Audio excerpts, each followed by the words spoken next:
Hello and welcome to the Surviving to Thriving podcast series. I'm your host, Casey Miller. So the purpose of this podcast is to provide you with the knowledge that you need to become the CEO of your health and become the best version of yourself.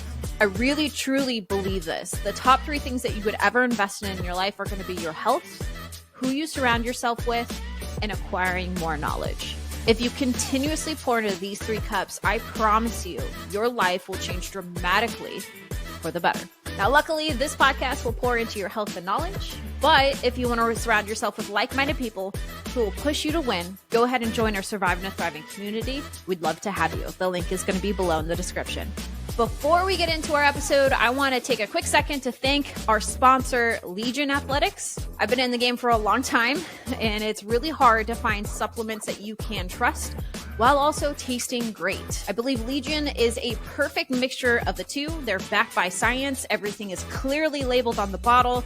And from my own personal experience, everything does really do taste really great. So if you want to get your own Legion supplements, use the code THRIVINGON, one word, to get 20% off your first order and double reward points. Now, without further ado, let's get into the episode. And welcome back to another podcast. Today, I'm really excited to have this special guest. His name is Andrew Garritson. One of the reasons why this guy right here in front of me is so important to Thriving On and myself is because one of the main reasons why I got into nutrition coaching is when I first started, there wasn't a lot of really great coaches out there. I think especially thanks to Andrew and a lot of people at NCI. If you're not familiar with that, it's, in my opinion, one of the best certifications out there that you can get when it comes to nutrition coaching. There's a lot more really great coaches, but there's still not enough. And so Andrew is one of the very few people that I see around that does it right. And one of the reasons why I started at NCI and continue to keep getting certifications, some of the best growth I have ever had in terms of education, but also like as a person, as a coach, was actually through the courses and teachings from Andrew. And over a period of time, we have gotten closer, become friends. He's been a mentor of mine, asked a lot of questions. He's only helped me become 10 times better as a coach. So I'm very excited to have him today. We're going to have some really great conversations. Beware. For those of you that know me, I go down rabbit holes. Andrew's even worse than I am. So this might be all around, but I promise you it's going to be some really great information. And I'm really excited about this. So Andrew, I'm going to let you do the honors. Can you, for those who don't know who you are, can you introduce yourself a little bit so that way you get to know you? Yeah, absolutely. So, first, thank you so much for having me. It's always such a treat and a pleasure to get to interact with, our coaching community and get to participate in helping them, continue to grow and scale and deliver significant impact to their communities. And just want to take a second and acknowledge you for the leader that you are, because despite just having your own growth, you're also contributing that to the growth of your own coaches and having them involved in continuing their education. I can't count the number of times that I've had some of your coaches going through our continuing education platform and then posting it on Instagram and tagging us in certain things. And so, just phenomenal job to you over there at Thriving On, just for being a beacon of growth, development, and progress for both your coaches and the community that you get to serve. So thank you. Thank you. I guess a little bit about myself. For those of you that don't know me, my name's Andrew Garritson. I am the guy that runs the show over at the Nutritional Coaching Institute's education team. I also run a company called Training Snobs, where we do a lot of consulting from a physiological perspective for high performers and a lot of diagnostics and lab testing and kind of just helping people figure out where they should be focusing for their own health journey. But as it relates to my own professional growth, it's been quite the journey, I will say. Originally I was born in Korea. I came to America, and it sounds a little trite, but being a foreign kid in a different country was a strong impetus for me to want to kind of set myself apart, right? So trying to blend in, one of the ways that I was able to fit in was by being a high performer and kind of forcing myself in with certain social groups as I was coming up. So it's a very crucial component of my identity to be, I guess, a top performer in just about anything I do, to the point where it's almost crippling in a lot of ways. When we talk about education and obviously working full time and pursuing a PhD, these things aren't really consistent with having the strongest relationships from an interpersonal perspective. So, that's some of the line that I walk as I've grown as a professional. But my bachelor's in health and physical education. Didn't want to be a PE teacher, and I thought, what greater pickup line would there be at a bar if I just walk up to a young lady and was like, "Hey, I'm a master of human performance," which is what my master's degree was in.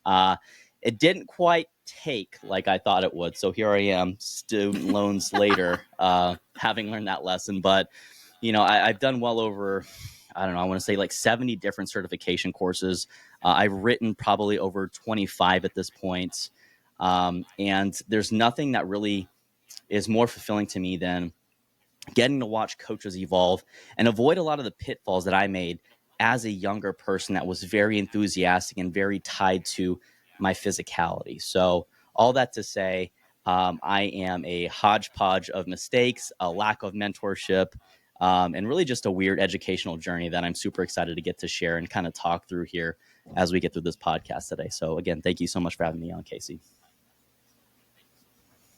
Of course. By the way, guys, I'm not sure if you are aware of this. Two things. One, we joke that you're the encyclopedia.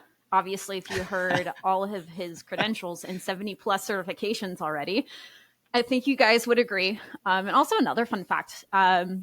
So like I said before, NCI is a certification that Thriving On, I will honestly won't consider a coach unless they have at least taken the level 1, but it's understood that you will go through all of the certifications and will help develop your growth as a coach if you do join on. And so there were a lot of times our coaches came to you for questions, and over a course of a period of time, coaches would come to me for questions on how to handle certain situations. And a lot of times, I think it's funny, a lot of times I would be like, what would you think Andrew would say right now? What would Andrew do? Man. And they're like, oh, okay, I'm going to go do that. So like we always use a what would Andrew do? So man. Very That's excited terrifying. to have you chat. So, okay, so basically, no, it's not. All over. This is what Andrew would do. All over the place. Okay. In terms of rabbit holes, yes. So if you guys aren't familiar with rabbit holes, many of times we have been on certifications with Andrew where he starts talking about a topic and then something pops up and then he goes down a rabbit hole for like about 15, 20 minutes. But every single time it's actually really dope information. Again, he's pretty much an encyclopedia and he's really good at making things fun. You really are. I love taking your certifications. It's like the mindset one, by far one of my favorite ones. Like after I got done with that, I was like, everybody needs to take this like right now. So a lot of my coaches are going through that. So it's a huge game changer. I appreciate it. But okay, so Andrew, you're basically Yep. the coaches of coaches, right? You've been in the industry longer than I have. You've seen a ton and you've been through a lot of different certifications. And so my question to you is like, what do you think is, in your opinion, some of the biggest problems within the coaching industry today? Wow, that's such a loaded question. And it's one that I think really warrants discussion because the access to information that we have in contemporary, especially considering as AI becomes more relevant for an automation and efficiencies perspective, I think that a lot of coaches, I love this analogy. Let me back up for a second. So as a young CrossFit coach, you would always kind of look around and the only coaching development you really had access to were other CrossFit coaches because this was pre-social media, right? So we didn't have Instagram and shit.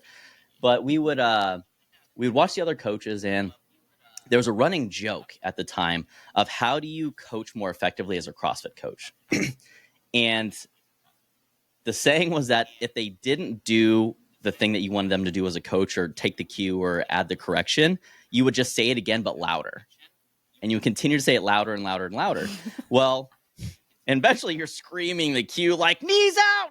And the person's like doing a split as they're trying to squat 400 pounds on their back. And somehow they survive you as a coach. But, I think that to say that people that are listening to the cue, to the cue and the coaching that's being given to someone else with the specific problem that coach is trying to solve that for that other athlete, I think a lot of people will overhear the cue and think it automatically applies to them, which really underlines this very, very prominent issue of a lack of context. So the thing that's really cool about social media, if you ever pay attention, is that you're getting to see all these cool things that are happening in other people's lives.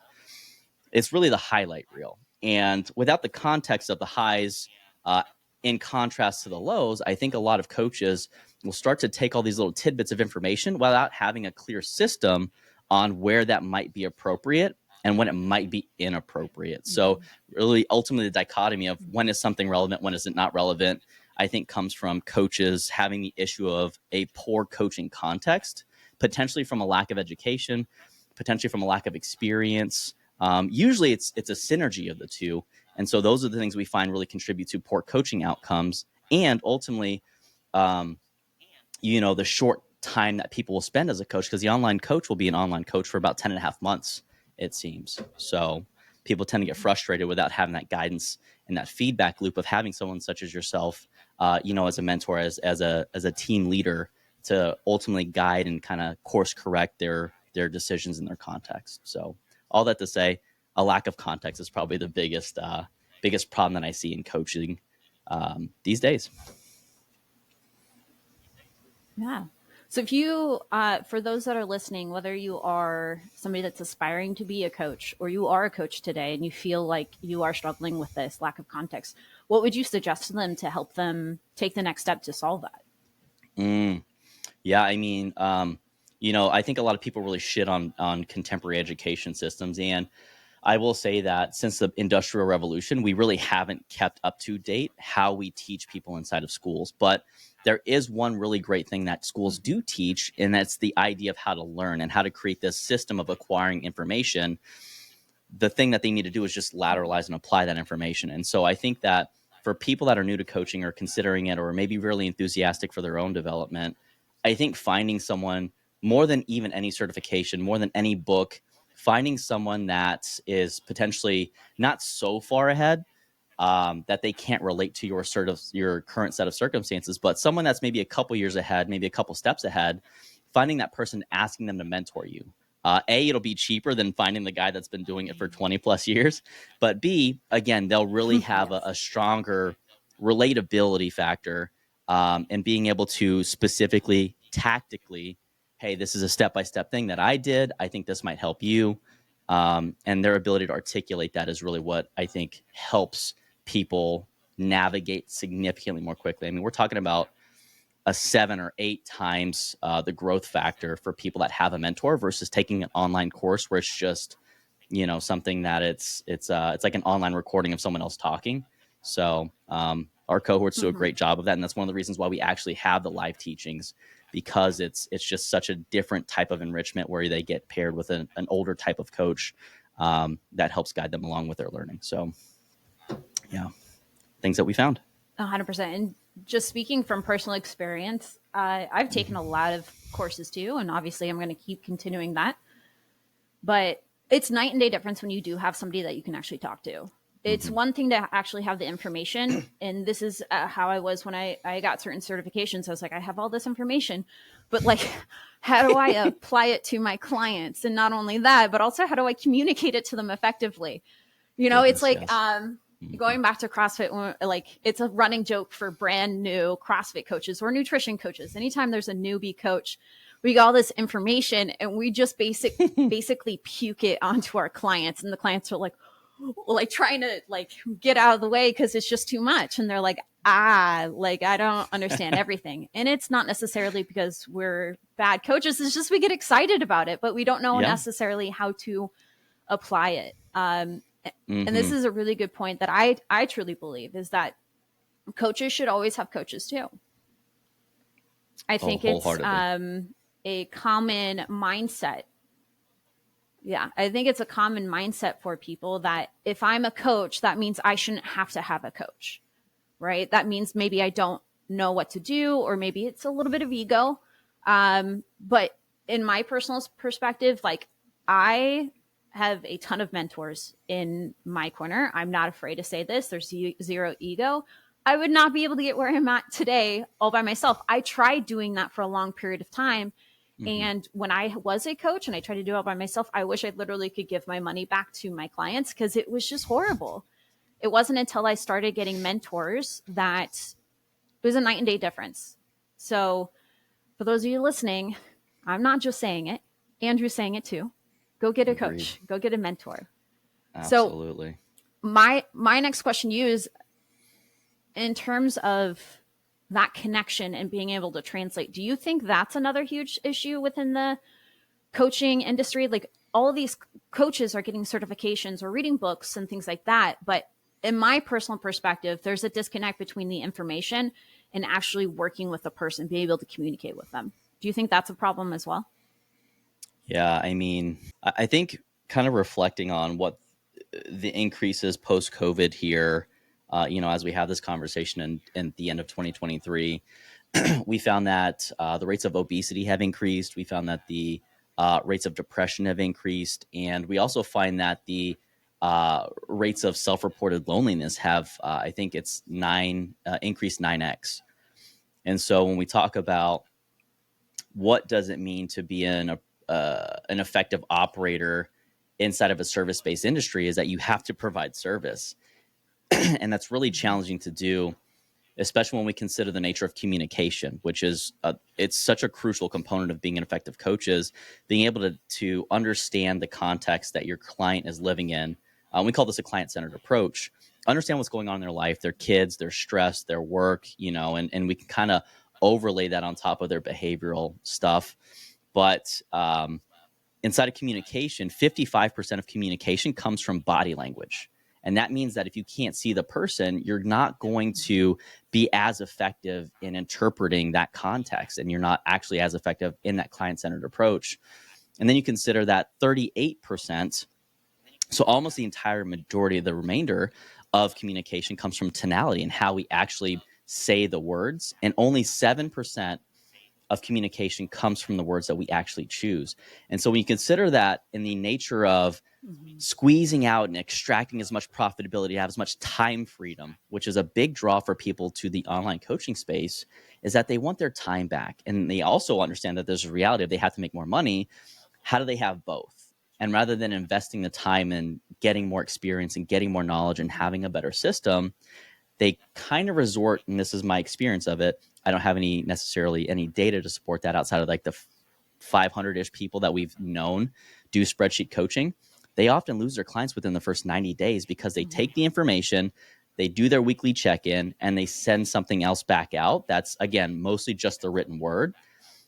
That's kind of what we would consider informational coaching. And those people are at the highest risk of getting replaced by AI because all they have to do is put the information in And so when we think about the competitive advantages that people have as a coach inside of this industry, it's going to be the ability to build meaningful relationships, to have and empower their clients to continue to do the work, because at the end of the day, the work is the work. If you want to lose weight, you have to eat less than what you need to kind of subsist day to day. Well, the human aspect of the human animal that's sitting across from you is the thing that is the confounding factor. And it's arguably why history is never predictable until it's after the fact. And we're like, oh my gosh, who'd have thought? So all that to say, I think that when we talk about a client-centered approach, the connection-based model is going to be the thing that helps insulate the coaching industry inside of 2023, 2024, and beyond, because I think AI is really going to struggle, at least for some years,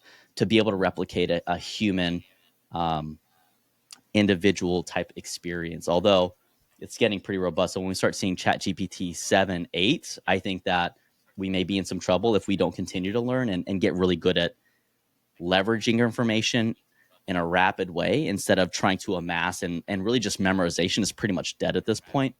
Having a good system and having that client-centered approach in a connection-based model, I think, is really the thing that's going to save a lot of coaches in the coaching industry. That's my TED Talk. 100%. I had somebody ask me about this, if I was afraid of AI coming in. And I was like, no, I'm not. Because it's the connection. It's what we need. I think one, our clients are struggling in the first place because of something underlining. And I think one of the big ones for a lot of people is they're not able to see the changes because they're not talking to a human being, somebody that knows what it feels like, somebody that can relate, somebody that can talk them off of ledges, to hold them accountable, to call them out on their shit when things are happening. I think by far that's some of the most valuable parts of coaching there is. And two is like, we live in the day and the age where we're the most spoiled we've ever been. There is information at the touch of our fingertips. Every single little thing that I know and you know, Andrew, literally somebody can go and chat GTP and be able to look at it. And yet people are the most unhealthy they have ever been. Information is not the problem, right? Applying it, connecting with the clients, helping them sort through why they're truly here. And majority of the time, people are not struggling with their nutrition fitness just because they don't know the perfect macro breakdown, right? It's something bigger than that. And that's what a coach does. It comes in and identifies that, fixes that, and helps you go forward, right? So, and I loved how you brought up the fact that majority of communication actually happens through tonality, facial expression, and body language. It's something that I always talk with my clients. It's like, if you're only emailing and texting somebody, you're only getting 7% of that coach. You think you're going to get lifelong change with that? And they're like, no. And I'm like, then now you understand why you kept getting unsustainable results, or you felt like you weren't getting what you needed from a coach. Right. And that's why we always, as coaches at Thriving On, talk to our clients, because if we're truly going to make the impact that we want, we've got to be able to communicate. We've got to be able to connect. So I think another big thing that I really admire about you, Andrew, is not only are you really knowledgeable in terms of the information that we need in order to create the changes that we want through nutrition fitness, but you're also really phenomenal at teaching other coaches how to communicate, like phenomenal at it. I would argue that's by far one of the most important skills that you need to have, that not a lot of coaches have as well. It's just being able to connect and communicate. Is that something that you see on your end too? Absolutely. I mean, when you think about how we navigate, there's the only thing that we can do. No man is an island, or woman or person. And so when we think about that, we rely on other people. And there's actually a really interesting statistic, first rabbit hole here, in that as people actually amass wealth and become more self-sufficient, they tend to actually have a higher susceptibility to increased depression and loneliness, because now they can hire out and they don't have to necessarily have that community feel of having help raising their kids, or, you know, having grandma come over. They can just like hire a nanny. And obviously now it becomes a little more transactional. But when we talk about the nature and the quality of your relationships, is purely dependent upon the quality of your communication. And so, you know, this revolves around receiving and also delivering, and having that understanding of the individual across you, which requires some perspective taking skills, being able to put yourself in their shoes, and also a certain degree of emotional intelligence, where what emotion are they feeling? What emotion am I feeling? Can I label that? What do I do with this? What is appropriate from a behavioral perspective? And ultimately, I think the biggest thing that people lack is a consistent commitment where both individuals want the same thing, and it allows them to interactively tackle that issue together, knowing that they're trying to achieve a common goal. Whereas a lot of people tend to have different desires, and that then creates the miscommunication or the friction points that we see generally erode a lot of those relationships. So, you know, I mean, you know, as a business owner, I'd be very curious to hear your perspective around how you actually nurture the ability for your coaches to communicate. Because obviously, us being in education, we don't necessarily have the same access to coaches. So again, like, what would you say are some ways that you help your coaches nurture that communication with their clients? Yeah. So I think in terms of communication, it's very subjective. There's no A plus B equals C equation that you can put in there. It's very context driven. So it's very hard to do it on a larger scale, but luckily we have a smaller staff. So I'm able to talk to coaches in person when they need it. We have regular meetings where it's like, okay, cool. What do we need to talk about? What do you, where do you need support in? And so people are like, okay, in this situation, this is what's happening, and I don't know how to navigate it. And so we just go back and forth and we have a conversation. And Sometimes I do give the answer, especially if they're novice. Sometimes I'm like, what do you think is the best answer? Like, what do you think is best? You're the one that's going to know the client most, and just kind of leading them to those questions. I'm in no way going to say that I'm a communication expert. I am more of the person that screwed up enough times over my career that I figured out kind of what works and what doesn't work. And I help in that way. And then if there's somebody, if it's something that I don't necessarily understand how to do, then I just go to my mentors and I ask them how they handle it. A lot of times it is going to be trial and error and trying some things. And like you said before, there's so many different ways to communicate. There's so many different ways to handle things, and it's 100% context driven. So sometimes you try something and you'll learn and you move on. But the thing that I'm really proud of within Thriving On is that there's no ego. I'm not the overhead person. Like, I manage the business, but we work together as a team. And so we come together if there's big issues and we just talk through things. We give each other's perspective and we work together as a team to help with that.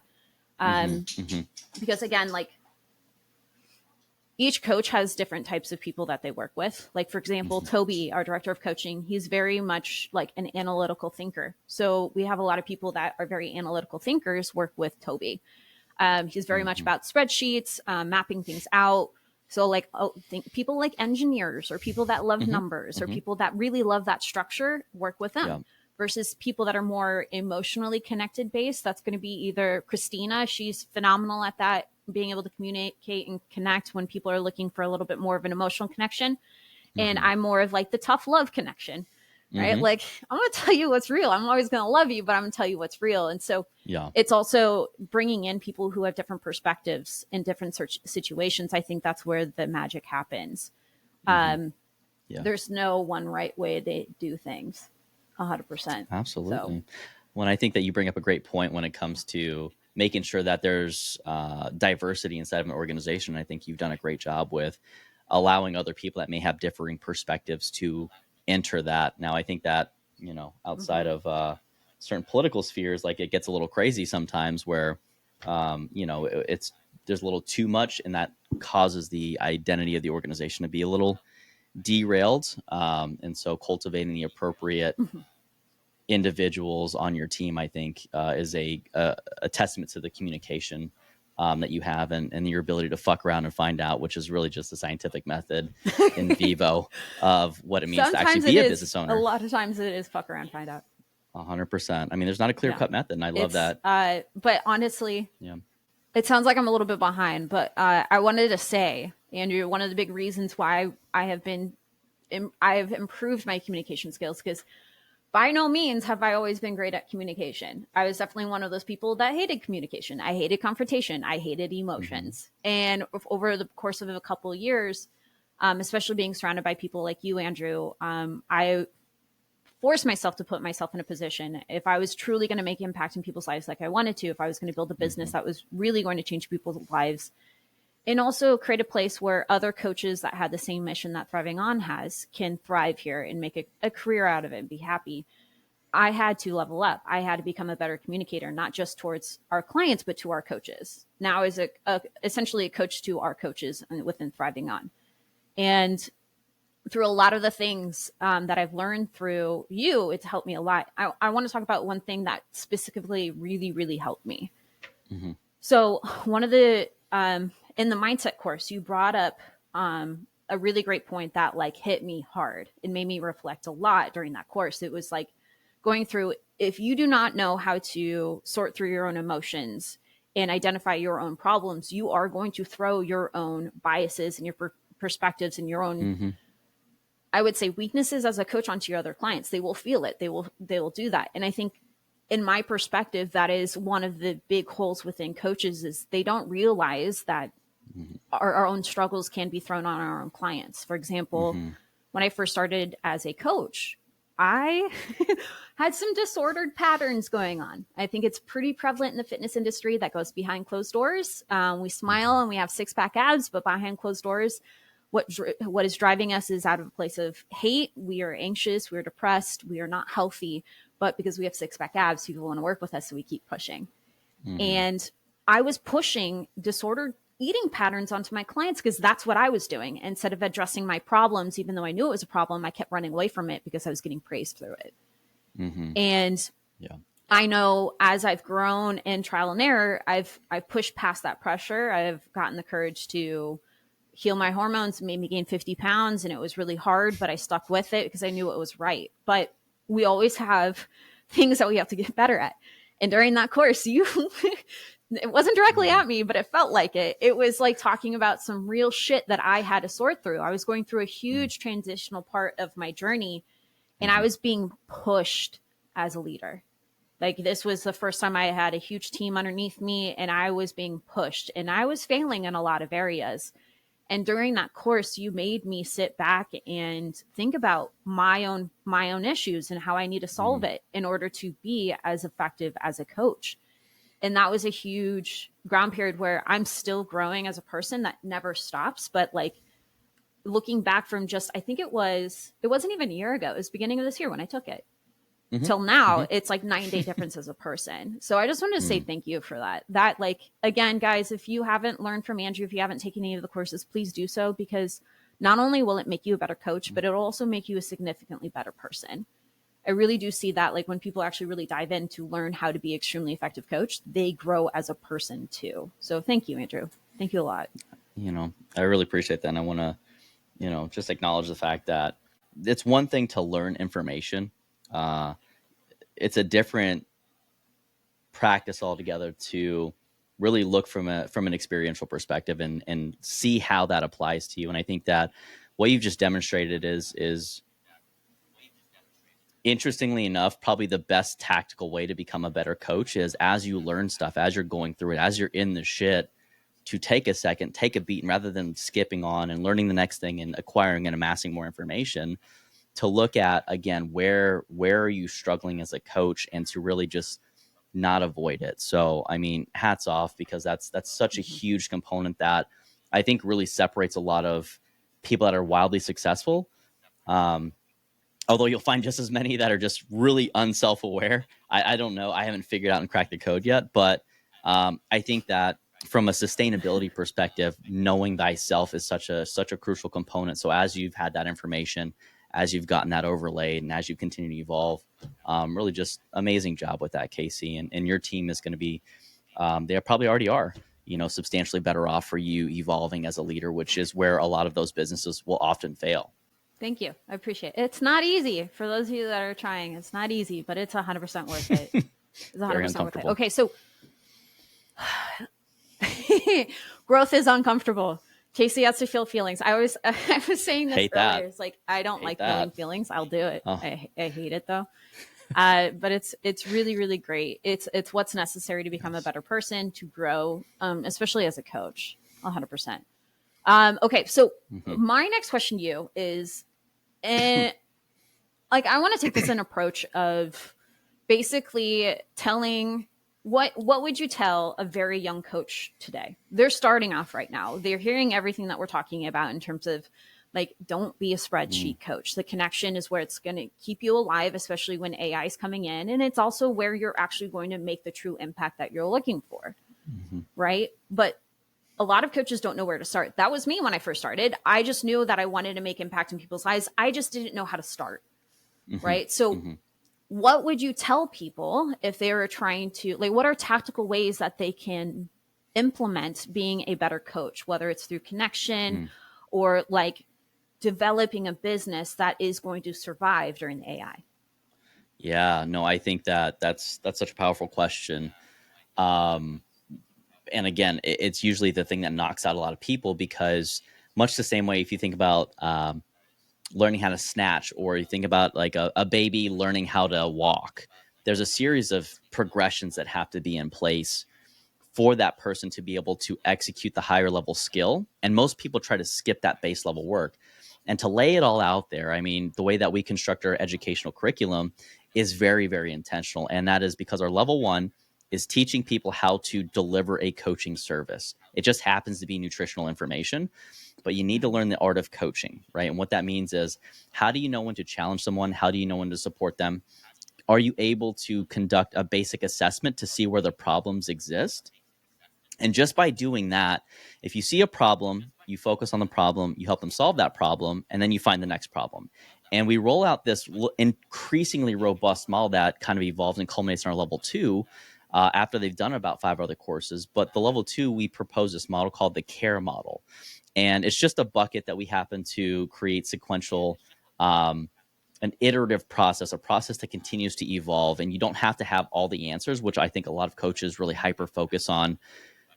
I use the analogy of trying to pick out what you're going to wear today as you go out into the world based upon what the weather you think is going to be in 7 years. Like, it's asinine. No one would ever do that.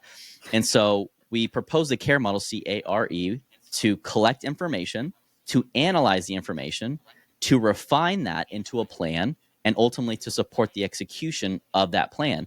And if you collect, assess, or analyze, refine, and execute, collect, assess, refine, execute, problem after problem, identifying which one is the most important thing to solve, I think that really takes people from a framework very far. Now, if you're a health coach, your scope of practice may be a little bit different, right? You may deal with some lifestyle behaviors. If you're a nutrition coach, you may interject nutritional behaviors into that framework. If you are a personal trainer, you may take a fitness assessment where you collect some information, you analyze an overhead squat test, you then refine, hey, this is what your periodized plan is going to be. You're going to work out 3 days a week, and then we're going to go to 4 days a week, and then we're going to blah, blah, blah, blah, blah. And then we're going to support you with that accountability factor that we know is a distinguishing factor from an AI perspective. But whatever the content is can fit inside of that model. And it really gives people, do I need to get better at collecting information? Meaning, do you need to learn how to read labs? Do you need to learn how to do movement assessments? Do you need to learn Faber tests or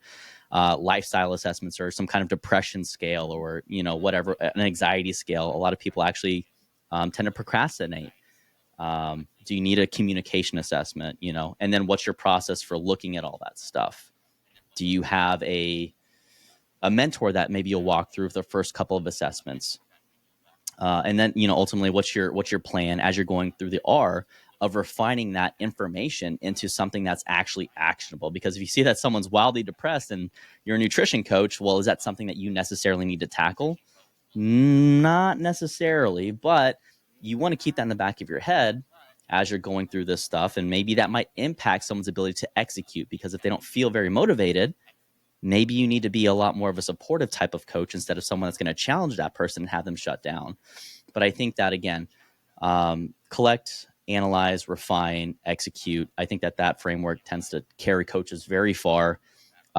Figure out which one of those as a coach you need to get better at season over season. You're not always going to need to work on accumulating more assessments. You're not always going to need to learn how to analyze those assessments or create a periodized plan in the refinement act. Sometimes you just need to learn how to actually get better at coaching movement if you're a personal trainer.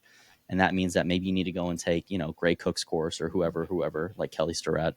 But I think being aware, going back to, some of the things I was just acknowledging you for, Casey, and like, as you stop delivering the service and you start providing service for service providers, like you start coaching coaches, now you have to evolve out of that skill set and acquire the leadership care model of, now what do you need to collect? Now what do you need to analyze? What do you need to refine? What do you need to execute? So that model, again, cross-industrial, different types of jobs, seems to be the most relevant thing that I would tell a new coach, is to figure out which one of those you want to start with and get really good at helping people solve problems, one problem at a time.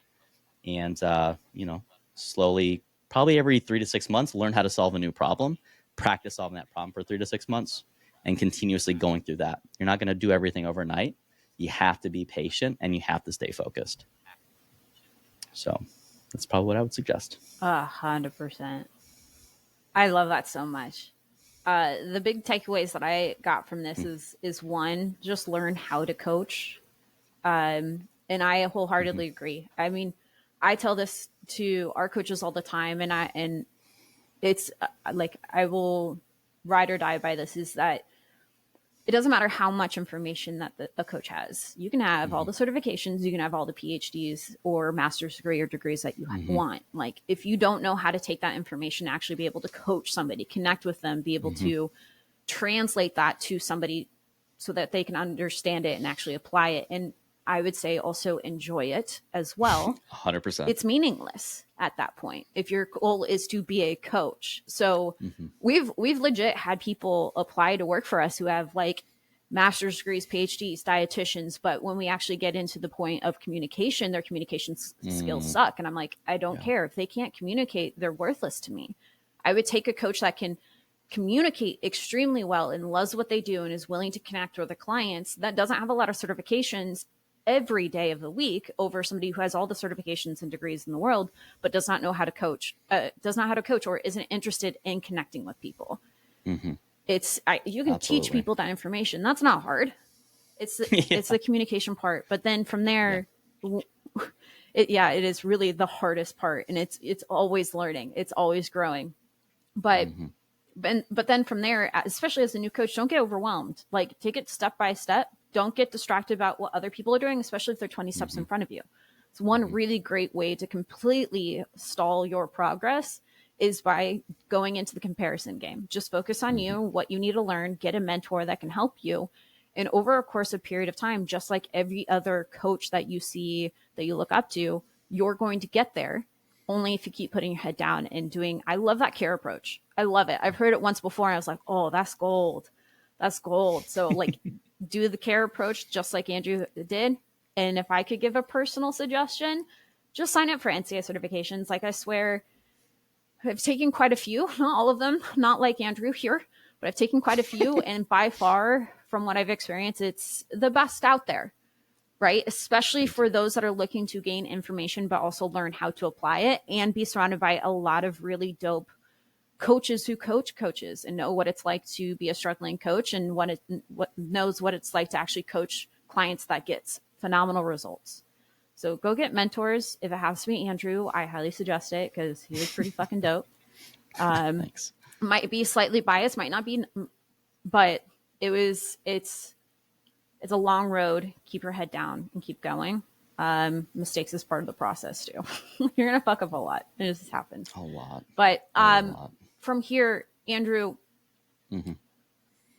just to wrap it up, I want to give you the opportunity. So if you were talking to struggling coaches today who might be struggling to get started, or like a message that you want to leave them, if there's like one thing that you could tell coaches right now, what would that be? You know, it's funny. My dad was a career service military man and has a very storied life. And every time he would always either like we would separate, like I would go off to school or I would go off on deployment or something. Or he was writing a birthday card. He would always write this one thing, and it's become very near and dear to me. But I think that especially in today's climate of easy come, easy go, keep going. Keep going. The difference between the repetitive behaviors of insanity and consistency is purely the expectation that people do the repetitive behaviors. If you want a different outcome and you keep doing the same thing, that's insanity. If you're doing the same thing, expecting that you are making progress, that is consistency. But both are doing repeated things. And so I guess to all wrap that up is just keep going. Beautiful. Simple, yet 100% true. Yeah. Even when I struggle, there's times I'm just like, if I just don't quit, the only time that you ever lose is just don't quit. So just don't quit. Keep going. All right. Well, thank you so much, Andrew, for joining us. And can you really fast tell people how they can contact you if they have any questions or if they just want to sign up with you? Yeah, absolutely. So if we do have an awesome internship program. So for those of you that are looking for a mentor, we can put the link in the show notes, or if you DM me on Instagram, my stuff is pretty simple. It's literally Andrew.Garritson. I don't change that very often. I might go through a couple wild hairs here, but if you just DM me on Instagram or Facebook, I'm happy to give you some direction. If I can't help you solve your problems, I'll definitely redirect you in a way that I know is going to be impactful. But those would probably be the best ways for people to get in touch with me with anything and any support requests or any clarification that they need. Yeah, definitely. We'll drop the links in the notes below. So I'll share the link for them to get in contact for like an internship with you, and also your Instagram and your Facebook. So that way they can contact you. All right, amazing. Andrew, thank you so much for joining. As always, a bunch of knowledge bombs. Appreciate you very much. And thank you. Thanks, Casey.